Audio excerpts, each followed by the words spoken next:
I just got an email from AMC Theaters. Now, if you're part of the AMC Stubs A-list and you saw Spider-Man No Way Home on opening weekend, you probably got one too. It's about a special NFT assigned exclusively to you. It has monetary value. And if you're like me, you're probably clueless about this and everything surrounding what is being called Web 3.0. Fortunately, Dion Wilson is back for the second part of his interview to help us understand it. This is Tatooine Sons. It's true. All of it. What is the name of the porg on the Millennium Falcon? Force is strong in my family. What do you think his name is? It's a big moment. I am a Jedi, like my father before me. Maybe Turbis? Do or do not. There is no try. Turbis? Pablo, if you're listening to this live stream, that porg's name is now Turbis. It's a good Star Wars name. We're not done yet. These guys recorded an awesome podcast called Tatooine Sons. Everybody was lit. Welcome to Tatooine Sons, the only fan podcast to name an official Star Wars creature and be endorsed by the writer-director of The Last Jedi, Rian Johnson. We believe that pop culture is the mythology of this generation, that there is a story written on our souls and that these myths speak to that story. That's why I'm honored to be joined again this week by Dion Wilson. As you learned on our last interview episode, Dion is the creator of TitaniumComics, Rast.r Technologies and Multiverse. And Rast.r is changing the game for independent comic book publishers by helping them leverage the power of Web 3.0 to level the playing field. Rast.r's flagship product is HeroLedger, and Dion describes it as Rast.r's brand emissary. He calls it the halcyon of our arrival and the symbol of the future of the comic book industry. Developed as a digital B2B marketplace, creators using HeroLedger will have the option of buying, selling, or licensing various forms of comic art using the blockchain. Whether to cut production time, pitch an idea, or include it in co-branding initiatives, the possibilities behind this are really endless. And Dion truly believes that digital, beyond just digital comic books, is the future of this industry. But the problem is most comic books are widely consumed in these tangible physical copies, and that seems to be where things are stuck. I asked Dion what he believes is the missing ingredient between comic books and technology. The missing ingredient,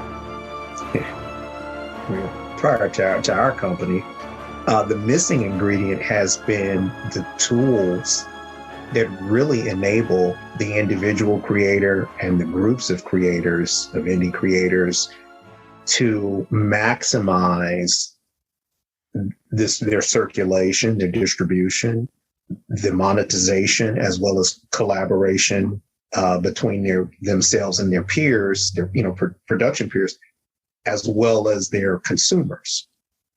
That's the missing piece. When you talk about the pull between the digital and the floppy, as we call it, this is greatly debated in the U.S. more than it is on the global stage of comics. Okay.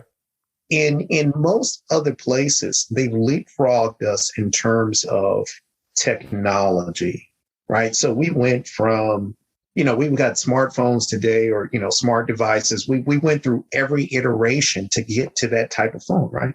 Well, they just went to mobile. They didn't go through all those iterations. And so I in my mind, they come out of the birth canal with a mobile device attached to them, right. Knowing how to use it, and it's so much a part of that community because of their inability to have certain features, certain physical products and product providers that we are able to take for granted here, in a first class nation. Let's take a continent like Africa, where there are 53 to 55, countries. Most of the known world can fit inside of that continent. Mm-hmm.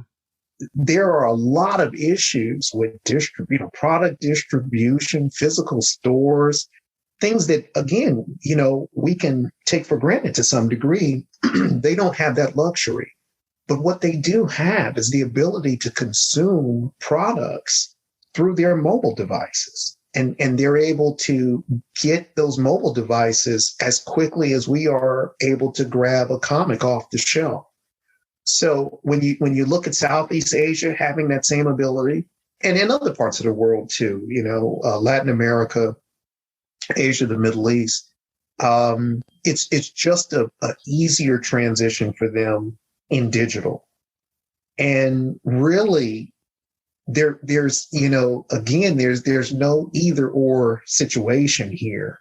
We can do a little bit of both, but we've got to find ways in places where it's more restrictive, it's more difficult for a number of reasons.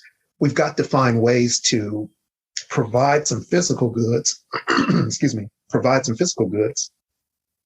and also, continue to provide them the digital version. But the missing component, the consumers are just as well off as the large companies. When we looked at the data a few years ago, we saw three groups essentially in the hierarchy. So you have the top comic publishers from the US, and they're well off. They're established, they're commercially viable, they're doing well. The consumer at the bottom end in that, 3-part tier, the consumer's doing well too. When you look at the fact that a consumer will die before they can consume all the product from one company, mm-hmm. Whether that's a comic or YouTube or even Wikipedia. So in that middle group, you have your indie publishers who really need the help. They're not quite a fan favorite because they're less known. They're a lot less known, and they're definitely not commercially viable and are monetized to the level as the top companies are, right? And even a few that are removed from the top companies and top sellers. So the producers in that group, in that middle tier, are the ones that really need support in terms of business models, software solutions, and more businesses and individuals, professionals providing support to these creators. That's where the most need is. And so that's what we see there. So when it comes to how we can deliver the product, there are a million ways to do that. When it comes to not only how we deliver the product, but who stands in to do that. Again, there are a million ways to do that. But that's not an area of the market that really needs the most help at this time. It can always improve, but it is not at a disadvantage. Mm-hmm. Mm-hmm. In a lot of ways, everybody in the world went to sleep on New Year's Eve, 2020. And they had barely even heard about things like blockchain and NFTs, or if they did hear about it, it was some crazy person that was hitting them up on LinkedIn and telling them to get into crypto. And then it feels like they woke up on New Year's Day 2021 and everybody was talking about blockchain and crypto and NFTs. It was the rage, and now Matt Damon's doing commercials about it, and we're kind of joking about how over the top his stories are on that. How is blockchain changing comic book publishing, especially for the independent creator? Great question. So the blockchain is really allowing for businesses who were not familiar with the independent comic book publishers, their stories, their characters, the fact that they even exist. It's allowing them to see what these creators own and how their works are consumed, essentially, how they're enjoyed. Mm-hmm. Blockchain is allowing for records to be created that will really work to express what this group of creators can do. Whereas our team has taken the time to ask them, to find out, to survey them, to interview them from all over the world. The technology will allow them to be where they are, and the insights will be a very seamless process through transacting with the platform, the application that is connected to that chain. So these blockchains, in essence, are,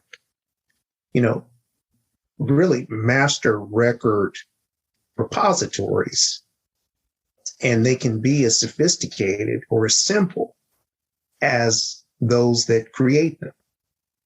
So if we just want a little bit of information about that creator, their characters, their stories, we can structure our database so that blockchain has that simple information. Or if we want to become very complex and associate many things, we can again structure our database and our blockchain to do that. And that's really what the blockchain is there for. There are technologies within that structure, distributed ledger technologies, excuse me, that, in fact, if we talk about smart contracts are allowing creators to have a bit more control, make new decisions about their intellectual property right there on the spot that they otherwise would need a lot more in resources to do, financially as well as professionally. And what do I mean? Well, with a smart contract, the individual can make the determinations right then and there about licensing, how they want to license their property. And traditionally, we're used to having to hire an entertainment attorney, pay them a retainer, get them, for a few hours each time, and, all the paperwork. And you still, even when they're working for you, you still don't necessarily know the language. You still don't know your way around the block. And so the more complex for any service, the more costly. And these creators don't have that type of money. We could even say they don't have that type of time, if we were to say time is money. So these incredibly innovative programs are allowing individuals the opportunity to do things that it would take entire departments from a company to do, or the entire company to do. And that's something that we haven't seen in the past that's been with us, for the last, 10, 15 years, a little bit less, but, 10, 15 years, that is going to really make a difference in the way comics are produced, the way they're distributed, the way they're purchased and consumed in the future. So blockchain is just I think it's just the tip of the iceberg. I really believe so. I think that, not to go too far with this idea, but once we really figure out quantum computing and we're able to take that, because as we continue to go, our technologies become more plastic, and there's going to be something for everybody in quantum. We already see this for AI and machine learning and deep learning.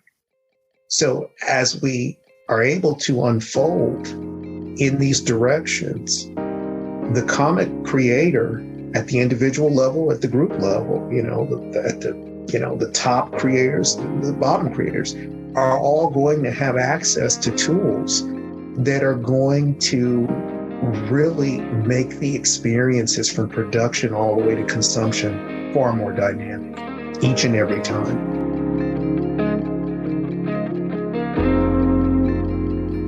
Now, I know I mentioned it on the previous interview I did with Dion last week, but it bears repeating. Some of the most innovative and powerful stories in the comic book world and graphic novels are coming from independent creators and publishers. The talent is there, but the challenge is getting those stories in front of the average nerd like you and I. I love how Dion's superpower is leveraging business and technology to bring us these stories. My interview with Dion will continue in just a moment, but I do want to take just a minute to thank our sponsor, Cufflinks.com. This episode is releasing on Christmas Eve, and this evening, Sam and Nate and my amazing bride, Christy, whose birthday is actually on Christmas Day. Happy birthday, Christy. We will all be attending the Christmas Eve service at our church. We'll be dressed our best as we take a few moments to remember the true meaning of Christmas. Now, as of this recording, I'm pretty sure none of us have picked out exactly what we're wearing yet. Maybe Christy, because she thinks ahead like that. But rest assured, something from Cufflinks.com will be part of our wardrobe. And if you're not familiar with Cufflinks.com, all you need to know is that they have over 3,000 items, including cufflinks, ties, tie bars, and socks from all of the fandoms that you love, like Star Wars, Star Trek, Marvel, DC, Lord of the Rings, and more. Again, we love Cufflinks.com. They're family owned and run by a couple of brothers who geek out about all this stuff as much as we do. So if you want to help our show out and you want to look great doing it, head on over to Cufflinks.com. Take a look at everything they have to offer. And then when you pick those items you can't live without, be sure to use the code Tatooine15 at checkout to receive 15% off of your entire order. Now that I'm thinking about it, in some ways, the items that we have from Cufflinks.com remind me a little bit of these things called NFTs. They're valuable, but they're a way also to celebrate our fandom. I don't know, maybe I'm stretching there. As I continue my interview with Dion, I asked him to give us his biggest prediction sure to go wrong in 2022 for the comic book industry. Here's his answer. Oh, yeah. Well, hey, that's good. That's good. I love a good roulette wheel. First of all, I'm going to work my way backwards. All right. So the big thing right now is non-fungible tokens, i.e. NFTs. Yep. And I just recently posted 2 articles on my LinkedIn. One is about whether creators are going to take legal action for their works going into these, fun products, but that they didn't give permission for. And we've seen this, for instance, the NFT, the Wonder Woman NFT, and DC saying, "Oh, that's ours." So with that product in particular, there's a lot of speculation.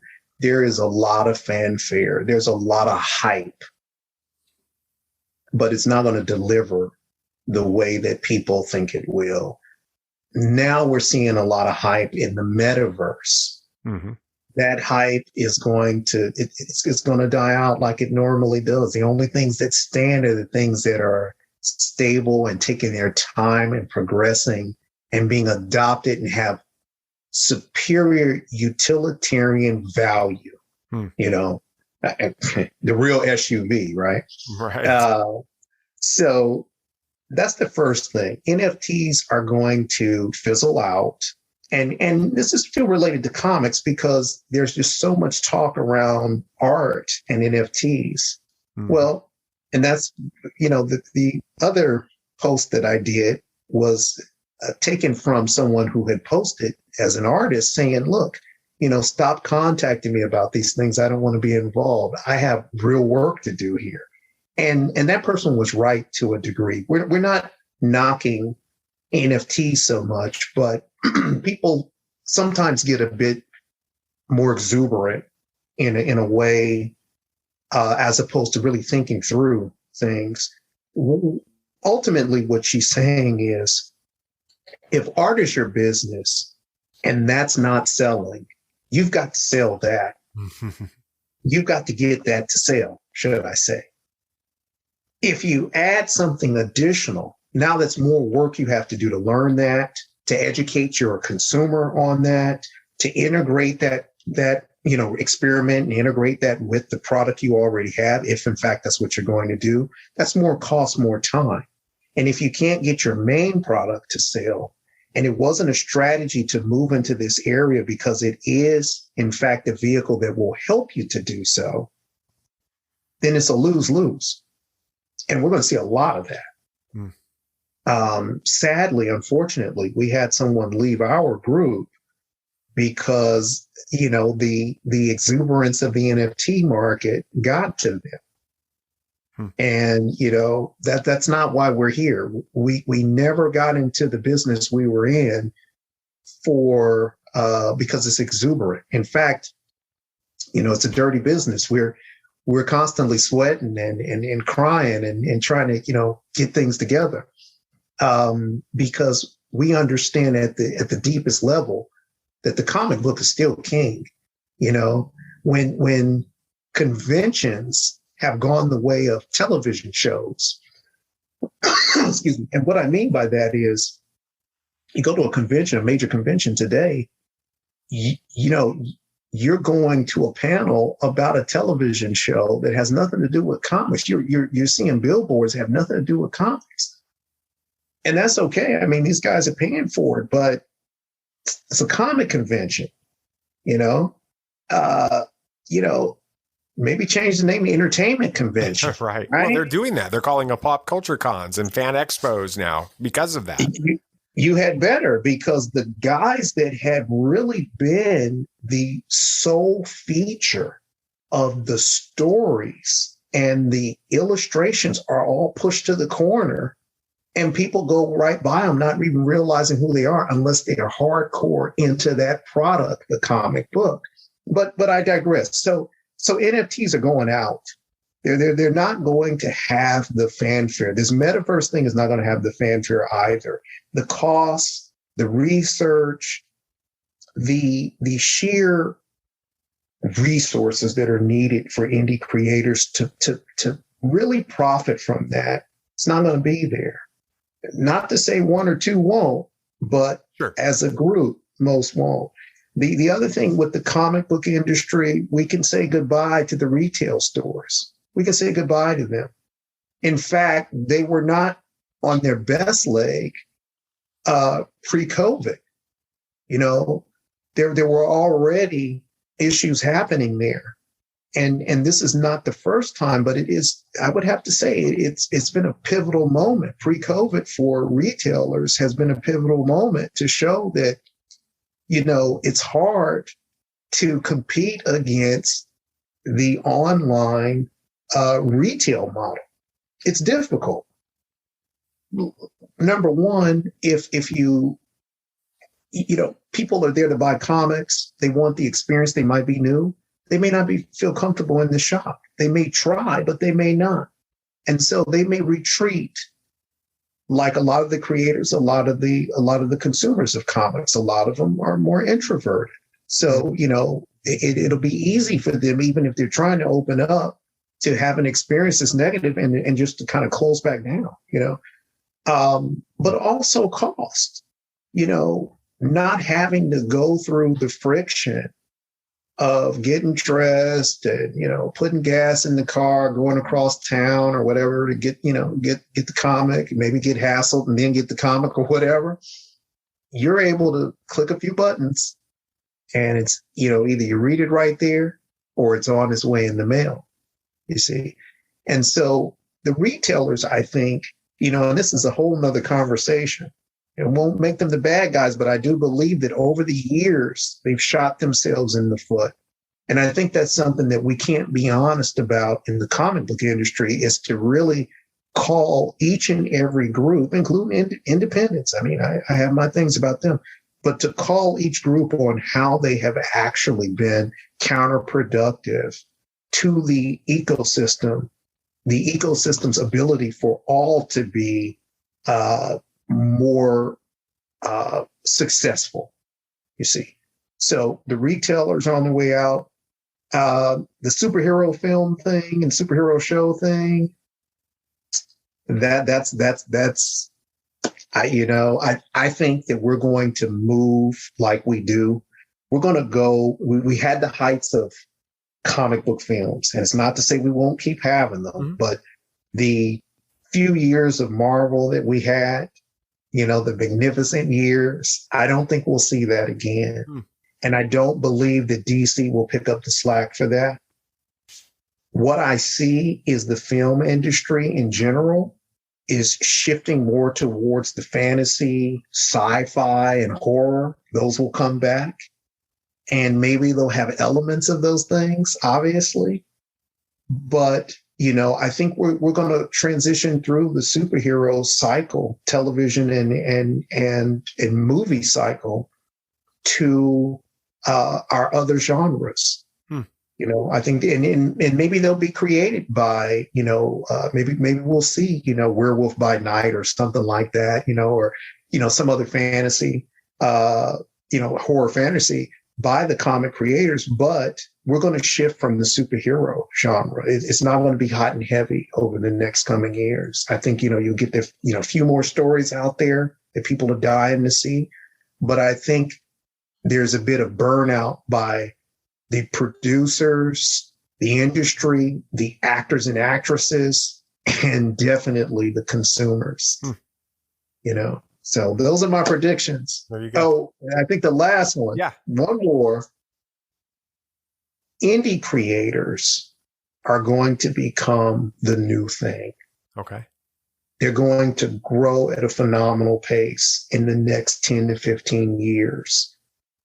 Their ability to deliver globally stories, characters, ideas in various mediums, taking that comic book story and putting it, in a motion comic, even getting it to a Netflix, esque service, video on demand service or, cinema. They're going to be the new talent on the block to do this. People are going to be searching for them. Just businesses that want to hang art in the hallways of their corporations, they're going to be looking for these guys. Wow. That's my prediction. How does the comic book retailer have to evolve in order to be successful in the future of the comic book space? Okay. The comic book retailers in a difficult situation. First of all, we have to give them credit for the difficult space they're in. We have to, I believe, sympathize with that a bit. Yeah. So they've got to eat and keep the lights on too. And for years they've been doing this because they put first the works that are commercially viable and successful. The DCs, the Marvels, and et cetera, are tried and true when it comes to sales. Okay. When you try to shift to a product that maybe people will buy, that's an uncertain situation for your light bill, for your dinner plate. And that's a scary place to be in for anybody. So they're in a rock and a hard place. Essentially what I see the transition needing to be, or where they'll need to be as a result of the transition, is they would need to be lining up their shelves with more product from the indie companies and really helping to move those brands forward so that they can be more commercially viable and help them to keep the lights on. And that's tough. That's tough. And I think one of the main reasons that transition hasn't happened is because that sector of the indie creators has not really had its own hero, its own, champion that could show the financial and social values and could galvanize key business resources that could pick up the slack. And so when that happens, I think that retailers can definitely be a part of that story. And they should absolutely be a part of the story, because one of the things that we looked at is, regardless to our transition to digital and regardless to our company's support with these companies or with these publishers in digital, there's still a tremendous amount of physical product that's been printed that's not selling. There are toys, there are T-shirts, apparel, merchandise, comics that these guys and girls have painstakingly produced, and they can't get the sales for it. And something has to pick up the slack, or there's wasted money on everybody's part, right. The printer, the clothing manufacturer, whomever. So however it happens, because I don't know specifically how, in the way that retailers will say, you know what, I'm going to just go out on a limb and let the chips fall where they may, and I'm just going to be indie-centric. When they walk in the store, they're going to see indie books, whether they walk to the front or the back. And it's not that the stuff that we've always known and appreciated won't be there and won't be sold, but the emphasis will be on the stuff that we know very little about at this time. That is a difficult position to be in. And it's one where the retailers deserve our respect. They deserve our respect, if I said that correctly. We should be respecting them. And we should be working to figure out the how with the retailers who are open to that. Some retailers, they don't want to go that way because they're just as much of fans of those books as the people who come in and buy them. And maybe they don't want to change their process there. But when we look at what the consumers are talking about, the sentiment, those books are selling less and less. And there are multiple reasons for that. Multiple reasons. I mean, not just because it's bad, but there are other things to divide your time with. I mean, for instance, you've got The Mandalorian there. I don't know too many people, including myself, that don't tune in, Right. So there's always something to divide your time. So I would say that in order to really be a part of to continue as a physical retailer, they're going to have to make a sacrifice that very few of us can do and would even think to do, because it's like, wait a minute, keeping the lights on and eating versus, these guys, I don't know these guys, right. And there has to be some kind of buffer in between. It can't just be this leap of faith. There has to be something there. It has to be an incentive. And so, I don't know, maybe that's something we'll look at. Maybe that's something we'll look at, some type of incentive. There needs to be an incentive, because, why else would they take the shot, unless they're like, hey, my kid does this too. So, we're going to go big or go home. We can't expect that of every retailer, Mm-hmm. So, I think that's the way forward for them. They've got to be a part of the conversation of having more indie books and indie products, not just the books, the T-shirts, the little bobblehead figures or whatever that these guys and girls are creating besides the comics, even just to have a indie night, where it's like, hey, we're going to have a panel in the back, and we're going to have indie creators come in and, talk about their widgets, and we're just going to get everybody in the store. And we're going to, make indie comics that they're creating, as well as others that are in the store, accessible, so that people, start to, consume this and be a part of the process. Yeah.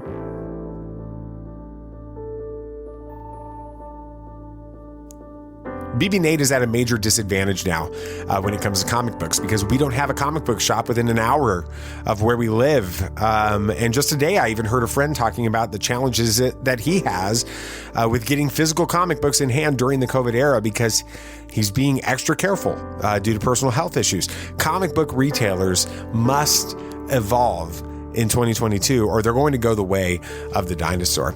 I want to thank Dion for joining me the past 2 weeks on our interview series, and I strongly encourage you to check out our Mverse on Twitter. So at our Mverse on Twitter. Follow everything going on with Dion and HeroLedger, and also go to themultiverse.cloud for all the details. And thank you for listening to Tatooine Sons of Pop Culture podcast, and have a very Merry Christmas. If you enjoyed this show, please take a moment to rate and review it on your podcast app of choice. Make sure you hit the follow and subscribe button on your app so that you get every episode the moment it drops. And again, our next episode is going to release on Tuesday, and we're going to be giving our spoiler review of Matrix Resurrections. We'll be reacting to the finale of Hawkeye. We have some very strong opinions on that one. You'll want to check those out. And giving our preview of the book of Boba Fett. Make sure you follow Tatooine Sons on Facebook and Twitter and Instagram. Share this episode with somebody else and help the show grow in 2022. And again, very Merry Christmas to you and all of yours. I hope that you have a fantastic Christmas day, and we'll be talking to you before the new year. So I'll wish you a happy new year on the next couple episodes. I think that's going to do it for today. There's only one thing left to say. May the force be with you always. This party's over. I like that Wookiee. Don't get technical with me. Joy, please. Yep, yep.